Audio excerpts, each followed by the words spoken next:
Est-ce que tu peux nous parler de la formation professionnelle? Oui, alors la formation professionnelle est l'une des trois prestations proposées par Indempo. C'est un axe qui me tient particulièrement à cœur parce qu'il me permet vraiment d'être dans une dynamique de groupe. J'ai eu à cœur de développer la formation professionnelle sur le savoir-être, c'est-à-dire que chaque module, quel qu'il soit, quelle que soit la thématique, sera vraiment centré sur le savoir-être de l'individu qui compose le groupe. Parce qu'en fait, pour moi, optimiser l'être, c'est permettre de semer une graine qui permettra la récolte au sein de l'entreprise. Donc c'est vraiment, à partir du moment où on part de la dimension de l'individu dans sa singularité, ça permet vraiment de permettre, ça permet vraiment d'optimiser l'individu au sein du groupe, au sein du collectif et au sein des enjeux de l'entreprise. Quelles sont les différentes formations que tu proposes? Alors, Intempo propose plusieurs thématiques de formation.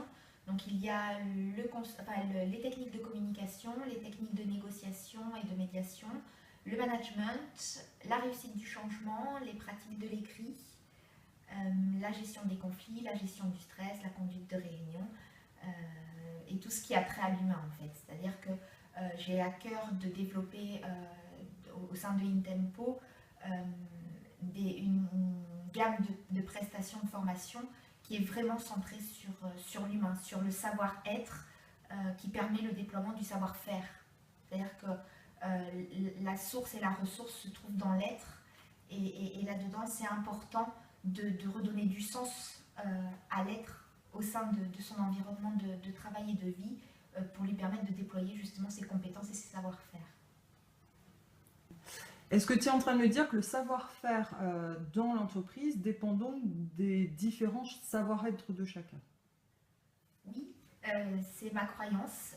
C'est-à-dire qu'en fait, on a trois mots-clés. Il y a l'être, l'avoir et le faire.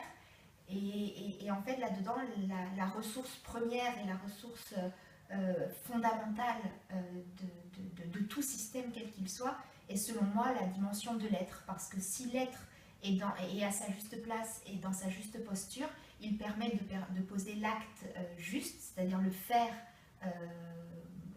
dans sa compétence naturelle, et donc de récolter, c'est-à-dire de permettre à l'entreprise de récolter les fruits du travail proposé et fourni par l'individu au sein du groupe.